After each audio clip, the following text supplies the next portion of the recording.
I'm grateful for that wonderful celebratory Je hymn. suis vraiment reconnaissante de In ces recent merveilleux years, I have cantiques. been blessed Au cours de ces dernières années, j'ai senti que je devais parler régulièrement de la Société de secours, de ses objectifs, de ses qualités, de la valeur de son histoire, de son œuvre et de son partenariat avec les évêques et les collèges de la prêtrise de Melchizedek. Il semble important maintenant de porter l'attention sur la vision des prophètes concernant la Société de secours. Tout comme les prophètes du Seigneur ont continuellement enseigné aux anciens et aux grands prêtres leurs objectifs et leurs devoirs, de même ils ont fait part de leur vision pour les sœurs de la Société de secours. D'après leurs conseils, il est clair que la Société de secours a pour objectif d'accroître la foi et la justice personnelle, de fortifier les familles et les foyers et de rechercher les nécessiteux pour les aider. Foi, famille et secours, ces trois mots simples ont fini par exprimer la vision des prophètes pour les sœurs de l'Église. Depuis le début du rétablissement, les prophètes ont fait part de leur vision de femmes fortes, fidèles, déterminées et qui comprennent leurs valeurs et leur objectif éternel. Quand il a mis en place la Société de secours, Joseph Smith, le prophète, a demandé à la première présidente de présider cette société en prenant soin des pauvres, en répondant à leurs besoins et en s'occupant des différentes affaires de cette institution. Il voyait l'organisation comme une société d'élite à part de tous les maux du monde. Brigham Young, le deuxième président de l'Église, avait demandé à ses conseillers et au Collège des 12 apôtres d'inviter les évêques à laisser les sœurs organiser des sociétés féminines de secours dans les diverses paroisses. Il avait ajouté « Certains pourront penser que c'est quelque chose d'insignifiant, mais ce n'est pas le cas. » Plus tard, Joseph F. Smith a dit que contrairement aux organisations de ce monde qui sont fondées par des hommes ou des femmes, la Société de secours est organisée, autorisée, instituée et ordonnée par Dieu.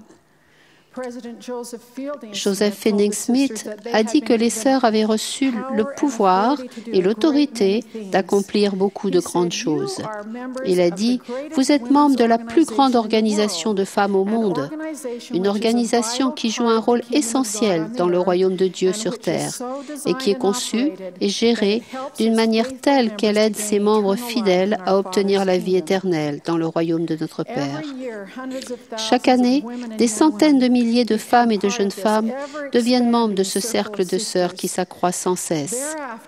Par la suite, quel que soit l'endroit où elles habitent et participent, elles font partie de la Société de secours. En raison de son importance, la première présidence a émis le souhait que chaque jeune fille se prépare à entrer dans la Société de secours bien avant ses 18 ans. La Société de secours n'est pas un programme. Elle fait officiellement partie de l'Église du Seigneur. Elle est ordonnée par Dieu pour instruire, fortifier et inspirer les sœurs dans leurs objectifs concernant la foi, la famille et le secours. La Société de secours est un mode de vie pour les saintes des derniers jours et son influence s'étend bien au-delà d'une classe du dimanche ou d'une réunion sociale. Elle suit le modèle des disciples féminins qui ont œuvré avec le Seigneur Jésus-Christ et ses apôtres dans son Église d'autrefois. On nous a enseigné qu'il est autant de l'obligation d'une femme d'intégrer à sa vie les vertus cultivées par la Société de secours qu'il est de l'obligation des hommes d'intégrer à la leur les traits de caractère cultivés par la prêtrise.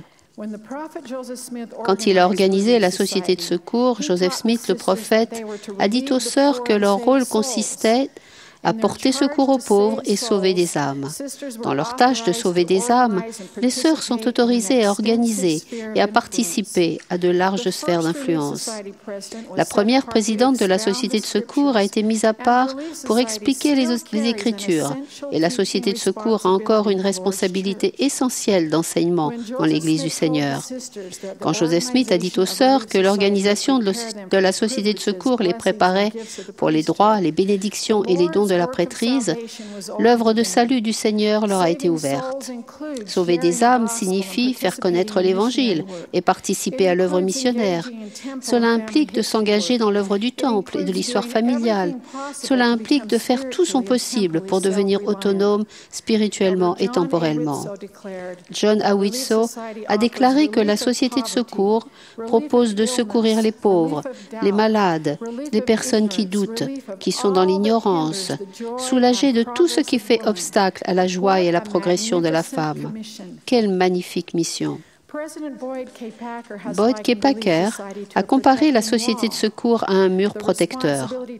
La responsabilité de protéger les sœurs et leurs familles confère une importance plus grande à la sollicitude et au ministère des instructrices visiteuses et permet de manifester notre volonté de nous rappeler nos alliances avec le Seigneur. Quand nous démontrons que nous sommes disposés à nous souvenir de nos alliances avec le Seigneur, nous qui prenons soin des pauvres et des affligés, nous travaillons coude à coude avec les évêques pour veiller sur les besoins spirituels des saints. Le président Kimball a dit « Il y a beaucoup de sœurs qui sont vécues de haillons spirituels. Elles ont droit à de splendides robes, des robes spirituelles. » Il vous appartient d'aller chez elles pour leur donner des robes à la place de leurs haillons. Harold Billy partageait cette vision. Il a dit « Ne voyez-vous pas pourquoi le Seigneur a chargé la société secours de visiter ces foyers? C'est parce qu'à l'exception du Maître lui-même, il n'y a personne dans l'Église qui a un contact plus charmant, une compréhension plus complète des sœurs et de la vie de ces personnes. » Joseph F. Smith a mis en garde les sœurs de la société de secours et leurs dirigeantes, leur disant qu'il ne voulait pas voir une époque où les sociétés de secours suivront les organisations fondées par des femmes, ou s'y mêleront et perdront leur identité. Il voulait que les sœurs mènent le monde, particulièrement les femmes de ce monde, dans tout ce qui est digne de louange, divin, et dans tout ce qui édifie et purifie les enfants des hommes. Sa recommandation insiste sur la responsabilité d'éliminer toute tradition, mode ou tendance et d'incorporer des pratiques qui sont en accord avec les objectifs de la société de secours. Les dirigeantes qui recherchent la révélation peuvent s'assurer que chaque réunion, leçon, cours, activité et travail de la société de secours atteint les objectifs pour lesquels elle a été créée. La sociabilité, l'amitié et l'unité que nous désirons seront les doux fruits de notre service ensemble, avec le Seigneur dans son œuvre.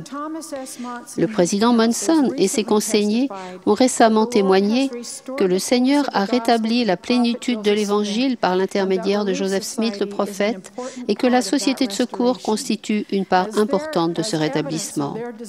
Prouvant son souhait que le patrimoine glorieux de la société de secours soit préservé, la première présidente a récemment publié et distribué dans le monde entier « Fille dans mon royaume, l'histoire et l'œuvre de la société de secours ».